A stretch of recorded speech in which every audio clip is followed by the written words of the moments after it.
Next session, Dark Matters, the Geopolitics of Space. Moderator Corinna Hoyer, Chief Executive Officer, WORLD.MINDS in Switzerland. Sara Sabry, Astronaut, Founder and Chief Executive Officer, Deep Space Initiative in Egypt. Jessy Schingler, Board Member, Open Lunar Foundation. And Ritu Karidhal, Senior Scientist from ISRO in India. And if you permit me, ma'am, she is India's rocket woman. She was behind the Mars mission. So a big round of applause for her as well.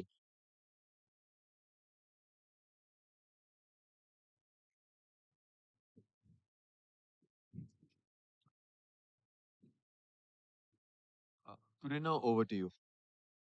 Wonderful. Well, thank you and good afternoon. Now, for the next around 40 minutes, we're going to take you on a little excursion with us all the way up to space. And of course, just to set the scene, for centuries, if we're thinking about it, space has been the domain of superpowers and some of us dreamers. But what is really happening is there is a race to space. And there's a race to space and a race to access within space and a race to ownership within space. And ultimately, what that means is that space has become an economic, a technological, but also a political and somewhat of a military battleground. And I'm going to call it battleground because it is really competitive. And so the ownership or the outcome of this will reshape ultimately the status quo of geopolitics here on Earth. So right now, just to throw a couple of stats at you before we get started, there are thousands of satellites in lower orbit. In and around 20,000 out of those 10,000 are in operation, and half of those are owned by one single private company. And that is, of course, SpaceX's Starlink that we all very well know. Now, low Earth is becoming increasingly privatized. It is becoming increasingly commercial. And this, of course, raises questions about ownership, security, sovereignty, and overall access. And then if we go further, we have the moon, we have Mars, and we have anything far and beyond and in between. And the lunar economy alone is projected to be worth around 500 billion by 2040. So just for reference, that is the size of a small to medium European country like Denmark or Sweden. So there's competition over resources. This becomes an energy play. This becomes a play about access. Just for reference, your GPS in the cars, it's all satellite linked, making sure we all get and find our way home. It's all satellite linked. So new geopolitical front lines are where it's at. And that is really why we should all care about space. And that is why we're going to have this conversation. So I'm very excited. We have brilliant women on this panel. So I'd like to introduce Dr. Ritu Karidhal. She's the senior scientist in India Space Research Organization. She is lovingly referred to as the rocket woman of India. So just throwing that out there. And has, of course, for everyone who knows her, she's been instrumental in realizing the Mars Orbiter mission. And of course, also the Chandrayaan 2 and 3 missions, where she has been the mission director and really successfully landing and supporting India's lunar South Pole landing. Now we have Jessy Kate with us. Jessy Kate Schingler is the co-founder of Open Lunar Foundation. So she really is an expert when it comes to all matters lunar law and governance of Great Commons. And Sara Sabry, who is an astronaut and CEO of Deep Space Initiative, not just any astronaut, but the first ever Egyptian astronaut, the first female Arab woman who has landed on space, and the first woman from the African continent. So let's dive right in. I'm going to start with you, Jessy Kate. Why should we care? What are the geopolitics of space? Good afternoon. Can you hear me? Well, first, I just want to say thanks to World Minds and to Raisina for having me. It's my first time at the conference. It's been really interesting to be here. We have been talking about the three pillars of this conference of peace, of people, and planet. And I think that's a good reference point for thinking about why space matters to us at this conference. Peace and security on Earth are deeply facilitated by space, but space also helps us to understand our changing planet on a daily basis, and it helps us to provide basic services to people in their day-to-day lives. So I think we can separate space into our space activities into space to space activities and space to Earth activities. And when we talk about geopolitics or astropolitics, as we might call it in the space community, then really looking at the space to Earth activities is where things can get kind of interesting these days. So activities in space itself are where I'm going to focus on. So first of all, we've got environmental monitoring is of the changing planet. Planetary scale phenomenon are extremely important, as we all know. Agricultural migration and deforestation, methane and carbon emissions.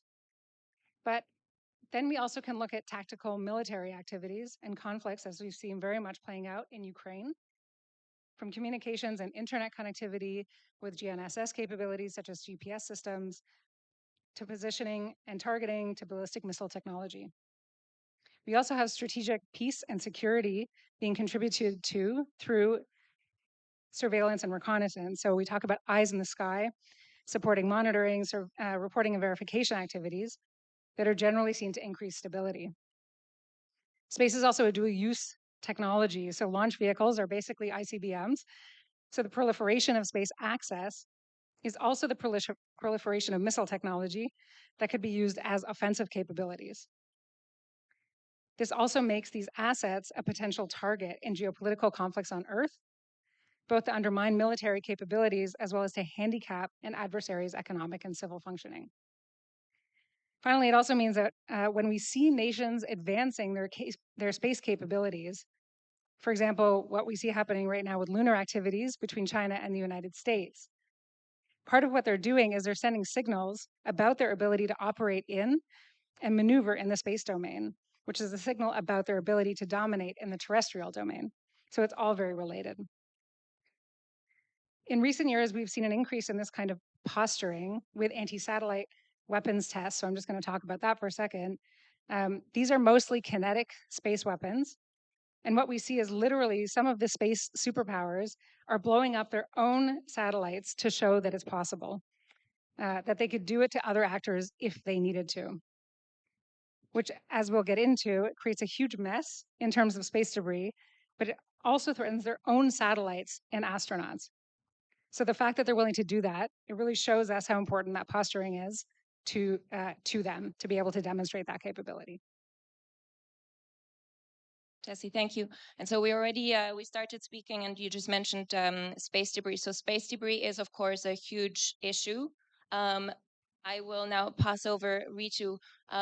We also talked earlier about ultimately not just space debris, but orbital congestion. So considering how dependent we are on satellites, first of all, there's, of course, we're talking launch capabilities, but then we're also thinking how much space is there for how many more satellites, and how do we ensure that we don't end up basically having disturbances here on Earth? Yes, Corinna, it's a very relevant question. Before answering to this, I know a few of the audience may know about space and some of them may not. So I would like to give some, how the space looks like. As we all say, the space, belongs to no nation or no corporation. When you are on earth, you are limited by your borders or the boundaries, and then you are a citizen of a country or like that. But when you go several kilometers above the earth's surface, that is, let's say 500 kilometers up the earth's surface, you start revolving around the earth, you know and you belong to whole earth. So it's like we have to understand, when we are out of earth, when we are at higher altitudes, we go beyond the several heights of earth's surface. It is no boundaries exist there, no borders exist there. And yes, we have to go to space because it provides you a platform, not a platform, it's a small word, but it's a big arena where you have satellites, the satellites which can reach to a place where a human being even cannot reach. See, Amazon forest, dense Amazon forest. You have to do some, study on it or learning on it. It's very difficult for a common being to go there and explore it. But from satellite, you can do. It can reach to a place where a common man. It's not easy to reach there. It provides an arena to do lots and lots of, not only just scientific exploration, but currently the whole, I will say the whole humanity now depends upon the applications or services which are provided by the satellites. Today, for example, let's assume your GPS in your mobile stops working. Can you reach from a place to another place? It's a very very difficult. And in not only this navigation, you talk of communication, you can go telemedicines, and so many other, for example, a very small example I'll give, the application just to the audience, just to make you more aware of how the space technology or satellite is getting used, and it's becoming a very essential part of us. Small fisherman who has to go and catch the fishes, but the data from a satellite which is having some, let's say, ocean monitor camera, it can tell the temperature of the ocean water. It can tell where the fishes are found in abundance and where he has to go. So how he will get help out of it, because if you tell him the correct place where to go, it will save on the time, it will save on the fuel, and then he will get more returns. It's a very simple example of utilizing space for a common man. But then when we have to reach it to, this is like technology converting into services. When you try converting technology into services, you have to scale it up at a huge level. And then where is that privatization, and private players come into picture. Then only we can make it in a big scale manufacturing, launching services, applications going to a common man. That is what the privatization is, essential part. But as Corinna was telling, congestion. So what happens if you have to, let us say, provide services, unhindered or uninterrupted services? You need more and more satellites in the space. Then it leads to what? It leads to orbital congestion. When we talk of, we have so many, everybody is having cars, and every common man is having now. So you go on streets are a limited capacity to hold. You have a traffic congestion. Similarly, you will face a congestion which is an orbital congestion. And then there is when the services are, let us say, limited within a country or within a nation, of the boundary, the private place, and there is a governing body which sees that, or the private players are also bind, they are having regulations which to follow. But then when this private players and the whole services goes across the globe, like recently we have Starlink. You would have seen that the services are provided across the globe.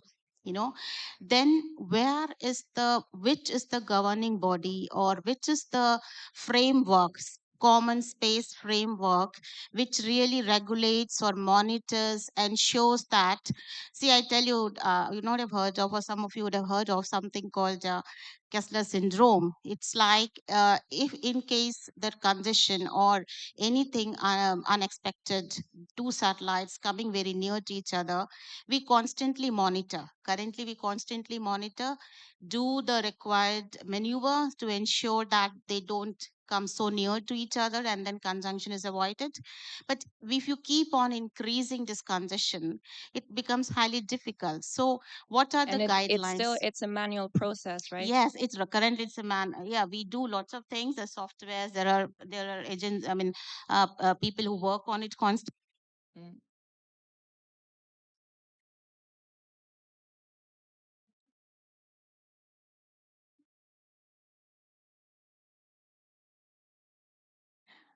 All right.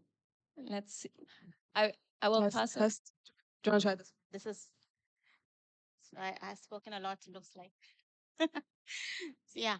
So that what I want to say, yes, when it comes to such, it's not only orbital condition, it's like a space situational awareness, how you manage the debris. If it is debris is created, how to do the debris. There are lots of guidelines available, how nations should do or how a satellite operator should monitor. But in view, when we are going to scale up by a level of thousands and more times, whether that guidelines are sufficient or they need to be strengthened, they need to be more and more enforceable.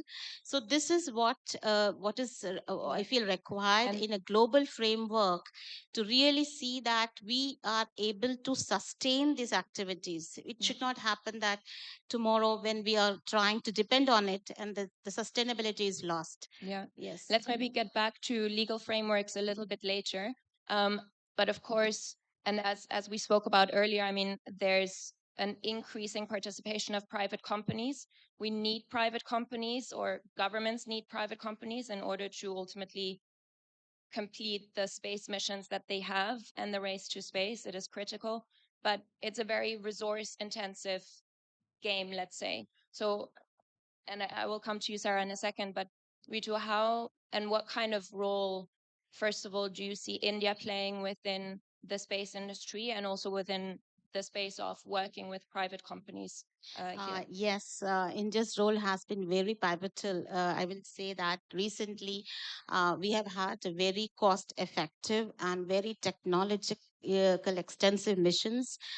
We have the Mars Orbiter mission, as you mentioned, Mangalyaan, and then the Chandrayaan 3, the first time, and both had really created history because the Mars Orbiter mission was a mission which was succeeded in its first attempt, and Chandrayaan 3, the first mission on the moon south pole, because it is data suggests that you have lots of resources or the water presence at the poles of the moon, and then we have reached near the south pole.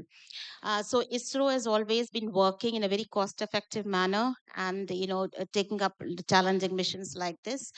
And now coming to the privatization and the commercial part of it, it has opened its doors now. Earlier, we were like missions were limited to within the ISRO, but now the Indian government has opened the doors for the private players. We have InSpace, we have ANSIL, New Space India Limited.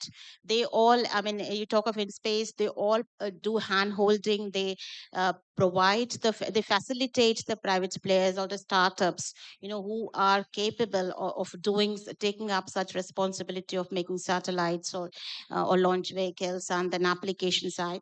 So ISRO has opened up, Indian government has opened up, and for example, you take NSIL, this New Space India Limited, the commercial part of it now is taken up by NSIL, and the missions like Chandrayaan and interplanetary are done by ISRO.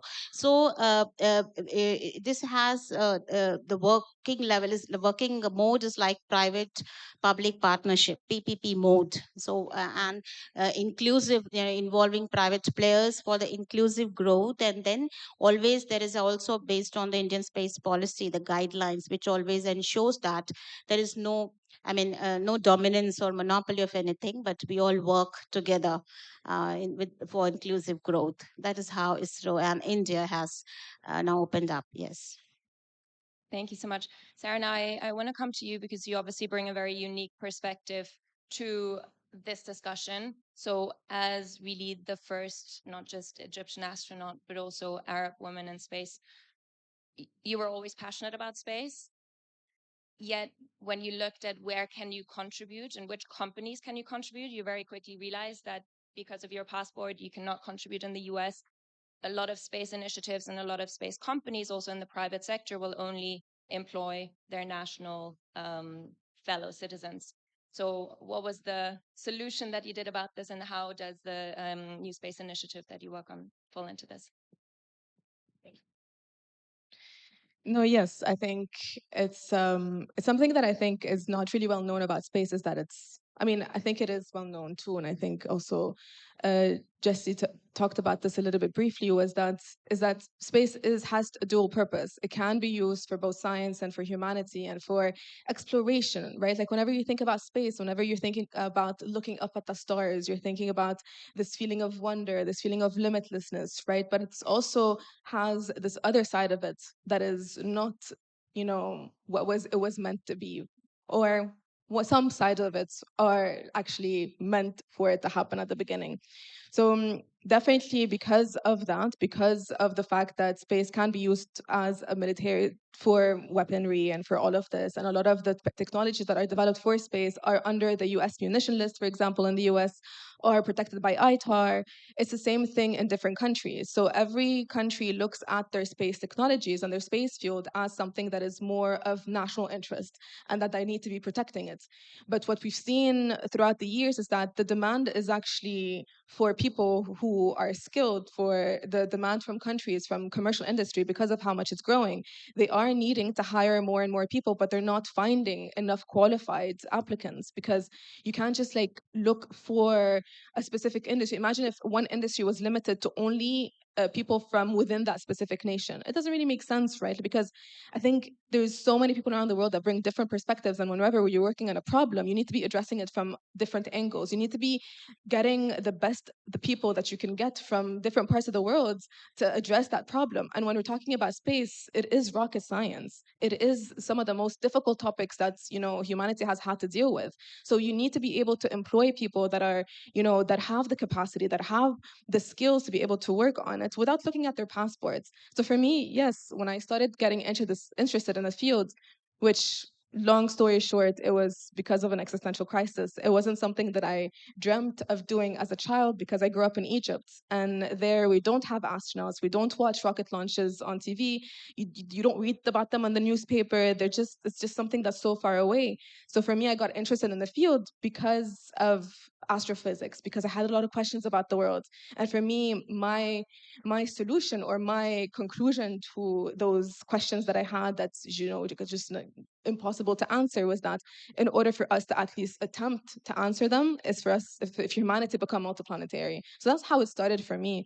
So when I started wanting to work in the field, even though my background is mechanical engineering, I worked in robotic surgery, I worked in cell cells, I worked in a lot of different fields that were very relevant to a lot of the positions that were available, or a lot of the research that was being done. I wasn't allowed to even have access to the data for it. And that shows you that your passport sometimes does limit you. And it's not because those employers don't want to hire you. They do, and they're having issues with that. And we've been actually at DSI, at DSI's initiative, studying that as well. Is like, it's really we've interviewed so many different companies around the US, because we're focused mostly in the US, and people are having issues hiring. And it shows you that it's growing and the demand is big, and we need to be able to update those laws. We need to be updating this US munition list. A spacesuit should not be on this list. A piece of satellite that is being used for agriculture monitoring should not be on this list, because it's benefiting everyone. And with satellite development, like we were talking about here, like my fellow panelists here, that it's so useful for so many different things that are applicable on Earth. So what we decided to do at DSI is basically we're offering research opportunities for everyone around the world, regardless of their resources, their passports, and all of it. And we've grown to a community of over 300 people from over 60 countries in one company. So you can imagine that the demand is there, and we're needing more and more people to work on it. And there's so many things being done in the field that we're really, really trying to push for it. She saw me hovering to get the mic back. I'm going to pass it back, I promise. So just because you touched upon a couple of very important points, and one is, of course, overall governance and the governance structure. And there's a bit of an oxymoron, maybe just to provide a bit more background, because, for example, just a couple of years ago, there's laws that were enacted in Luxembourg, but also in the US, which allow for private extraction of resources on the moon. And once you extract it, it's yours. Yet, of course, no one is allowed to own any property or space on the moon. But so ultimately, it still means if you're the fastest and you get to the moon first and you start extracting resources, hypothetically speaking, they're yours, and then it's your decision whether you're going to use that to advance your own country's ultimately economic gains, or whether you're going to share these resources with others. So we spoke a little bit about the overall legal framework and the reform of that is needed. The inclusion of course, private actors and the huge economic opportunity that exists, which is in bottom line, of course, very, very positive, but that needs to be entered into ultimately the legal framework. So maybe I'll pass over to Ritu again, and then back to you when it comes to sort of well, the perspective from India and then lunar laws overall. Yes, Corinna, as you rightly told, we have this Outer Space Treaty 1967, which forbids, any nation's claim on the lunar surface or any celestial body. But then it is not, it is still needs to be really revamped, because it doesn't talk about, it doesn't addresses about, as you told, the corporate claims or the private players going there, how they have to be regulated, and all those aspects are not yet addressed, and it needs to be revamped. And then we have something called Artemis Accord, but then we see that some countries are not part of it. Russia and China are not part of it. So we have to have really, UN backed or a common global, space framework, which is urgently needed. As you told, somebody going there and getting the resources, I would like to just tell the technical part of it. When you try to go to lunar surface or to moon, no, one of the very important resources or when infrastructure which is required is the ground stations, the ground antennas, which are required to communicate when we go to moon surface or in any celestial Mars or any other body. And then because we know Earth is rotating and we cannot have a single ground station which can, support throughout the mission life. So all these ground stations are actually, spread across the globe. And currently we are for some of the ground stations are part of South America. Some are stations are in like in Arab part of world, and then some are in Australia. So they are all scattered or spread across the globe. They also make the part of your mission. When you have a mission, you are using the resources or the infrastructure which is spread across the globe. So when you reach to moon and then your team is working, which team also is belonging to different parts of world, any private sector, if you see, people are there from different parts of world. So when your team is like, is so diverse, you are utilizing the resources or the or this infrastructure which is spread across the globe. When we go to moon, nobody can claim, I am not it's very very this one, how can you claim the moon or the part of the moon is somebody else's? It's a part of cosmos and we are very very tiny part of it. So we have to understand that we are working together, whether it's a private player or it's a government or national agencies. Their big team is working together, which is comprising of the people, diverse areas, and then infrastructure, as I told. So when we get the resources, it's a common resource, a shared resource for all of us. We need to really have, as you mentioned, a framework is really missing, which needs to say that how those resources which are getting collected or by someone, how it can be shared, or for a whole humanity. That is what is missing. I also agree with that, but we need to really address it, because in cosmos nothing belongs to a single person. It's all for human, it's for humanity. So that is a bigger perspective we need to see and then bring the framework out. Yes, maybe let's bring Jessica, just for a very quick comment, bring you into this. So how do we balance private competition, which is very much needed, private investment, which is very much needed, the drive for innovation, with ultimately the framework that exists for global cooperation? Yeah, I think that we talk a lot about the lack of framework right now, and it's true that what we have is the Outer Space Treaty, which of course, was signed in 1967 at the height of the Cold War. It's really a Cold War relic document, and it provides this kind of incredible inspirational framework for space activities. But what it doesn't provide is details about how to go about the actual coordination in practice. And when the Outer Space Treaty was signed, the prevalence of private activity was very low. And what we now see happening is that because the cost of access to space has gone down so significantly, we see a vast diversity of actors that are interested in and being funded to go to the moon. And most of that funding is actually still coming from governments. So when we talk about the $500 billion space economy that is projected, actually, we're not talking about lunar economy. Pardon? Just lunar economy. Space economy will be much larger, but 500 billion lunar. 1.8 trillion by 2035. Thank you. So for lunar economy, what we're really looking at is government to private sector contracts at the moment. Most private sector activities in general are also governed under Article 6 of the Outer Space Treaty. So they are what's called under the authorization and continuing supervision of the governments from which they're launched. So coming back to the notion of frameworks, one of the things that has come up a lot at this conference is the notion of multilateral versus plurilateral versus minilateral. And I think that there's a real opportunity for us to make better use of plurilateral fora in order to bring together actors that have shared interests and bring kind of more of a bottom-up strategy for coordination and standards, and have those initiatives come together in much more of a kind of polycentric manner rather than attempting to kind of only go with a multilateral kind of everybody all at once homogeneous framework. And that's something that is being discussed. There are a number of different initiatives internationally and regionally from beyond the Outer Space Treaty. We have the Committee on the Peaceful Uses of Outer Space at the United Nations, but we also have things like the ITU regulates spectrum and orbital slots.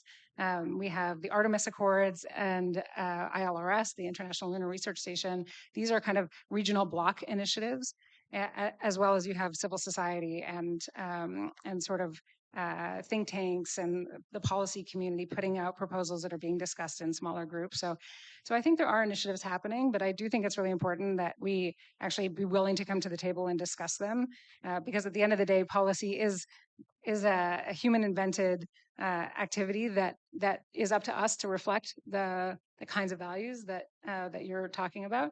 And so, we just need to kind of get to work and come to the table on it. Absolutely. And ultimately, though, and I want to pass for one comment back to Sara and then open the floor for questions. We'll have about 8 minutes for questions then. But obviously, every country has an interest in space, should have an interest in space. Not everyone has the capital necessarily or the launch capabilities to launch their own satellites into space. Where do you view, especially from a more emerging market perspective, the, let's say, unique competitive advantages that smaller countries could maybe leverage in order to not miss out? I think more and more emerging countries are realizing of the importance of space, because when, for instance, we're so dependent on space technology that we're using it literally every single day of our lives. We're so dependent on it. Every single one of you has it on their phones and they're using it. I bet you cannot live one day without using it. You're constantly looking at the weather, the UV on your weather app, your GPS. You're constantly using it. So it's really something that countries and governments are really looking at, having their own, being able to have their own data rather than keep constantly buying it from either industry or from different governments. Because imagine if you were so dependent on your neighbor for something, you wouldn't have too much agency, or you wouldn't have too much control, and your neighbor would have too much control over you, right? Unfortunately, we should be looking at the world as, yes, we'll definitely always be helping one another, but that's not what we're seeing. We're seeing a lot more national interest. We're using space to really as a leverage for national interest. We're using it to increase the power of a country. And, you can use it also too to be part of it. You have to use it to be a part of the taste, to have a seat at the table. So emerging countries are realizing that that's kind of one of the things that, have dictated where humanity is going. So if you look back in history, and I'm going to just very briefly mention in the past, like what happened with the space race between the US and the USSR.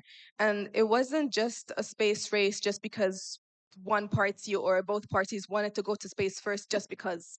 It wasn't just for exploration. It wasn't just to, oh, let's set foot on the moon and that's kind of like, oh, that's going to be just for exploration. It's like for science. It wasn't that. It was a competition for ideology. And we're seeing that constantly happening again and again. So if you think about, if you go back in time and you think, what if, the USSR had won, then the ideology of the most common ideology in the world would be different. The most powerful countries in the world would be different. The way we're perceiving these countries would be different. The countries that are dictating what is right and what's wrong, or like how we should be looking at a country or we should be looking at a different country, would be different, because it's all dictated by who wins and who has the most amount of power. So in order for us to have an equitable, just to level a little bit the playing field, you have to use space for that. So space is such a strong geopolitical tool that politicians have constantly been using, but we need to be using it more and more in emerging countries, because otherwise we'd be missing out. So we're always talking about the topic of AI, about this, about that. Like, we're seeing how powerful social media is. We're just putting our toes in the water of the AI world. We're just in the 90s compared to what we were in the internet, with the internet back then. So space is the same thing. We have to be a part of it. Otherwise, we'd be missing out, and you'd be losing on this power, and you'd be lagging behind other countries, and you'd be giving up your control over the things that you're so reliant on, that is just completely unfair to the people. It always comes back to the people. Governments should serve the people, and therefore they should serve them in a way where, to give them more agency, to just level things up, to, have all the countries have a seat at the table and making decisions about the future of humanity. Because even if, not everyone, looks at space as like, oh, this is something that we need to definitely work on, or cares too much about space. And that's fair. We don't all have to care about it. But we have to realize the importance of its effect on humanity. And that is where we're going. We Sara? have to acknowledge that AI is something that we need, that is going to happen, that it's a part of, the future of humanity, but so is space. Thank you. I just want to give the audience at least the opportunity to ask one or two questions. So if you have a question, please raise your hand. And Hi, ma'am. To your right. the Ma'am, to your right. environmental. Hello, ma'am. Greetings. This is Kushi Sharma from Pandit Deen Dayal Energy University, Gujarat. My question is for Ritu, ma'am. As private companies take the lead in space exploration, how can national space agencies like ISRO ensure that emerging economies retain equitable access to space rather than becoming dependent on corporate controlled infrastructure and technologies? Thank you. Yeah, yes, Kushi, that's what I was referring in the first part of my this one. So it is like when, as I told, when we have the technology and when the technology has to reach to masses and the services have to reach to masses, it's a single entity or government entity cannot cannot fulfill all the requirements. And there is a need to have a private players. There is a need to have privatization, and privatization does not mean that there is some danger or something. It's like we have to see this is the requirement of a common man to meet day to day, even regular. If you see it currently, the requirement is so huge. We have to, and we don't have so much of resources to fulfill, so we have to bring in the private players. But then when you bring them and when you talk of privatization, there as I told now, there are many startups are coming up. There are many right now, that like Skyroot and Agnikul, they are very very in a initial phase they are very successful, and they are going to support you. I mean, it's not that they're going to pose any danger. They're going to support you. The whole economy going to build up, it's going to grow. So we have to only ensure that there is a proper framework or proper, policies which are, getting properly formulated, and then also followed by these players and the government anyhow Thank seeing you. to that. So we have the Indian space policy in place which does all that. So we need not to get afraid of that. It's going to really boost your economy, boost your common man's life, improve the quality of the common man's life. So it's that way. Yeah.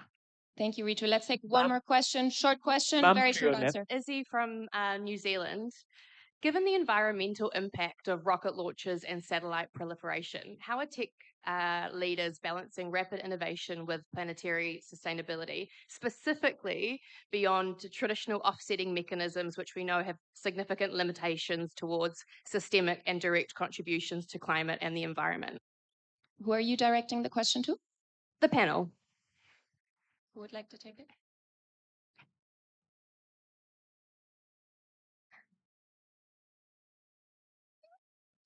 Good question. I think that one of the things that's really important for us to do is to acknowledge the impacts of the activities that we undertake.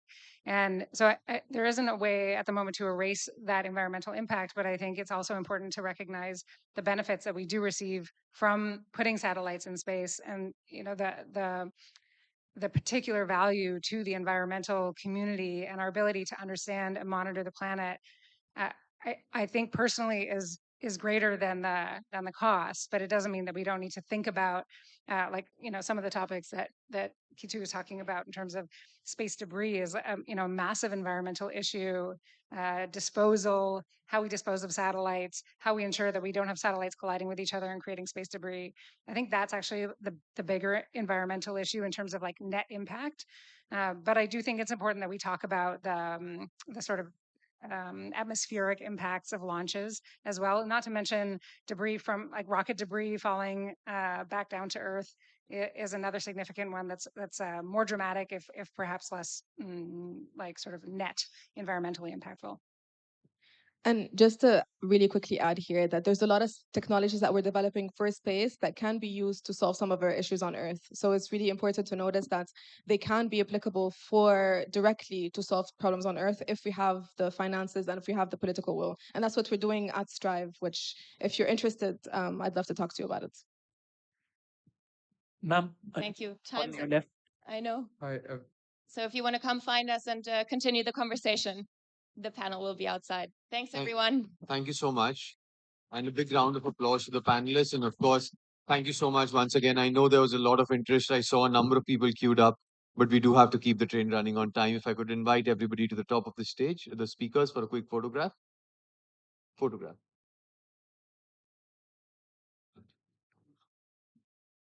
If I could request the hotel team to set the stage as well and just freshen up the glasses a bit.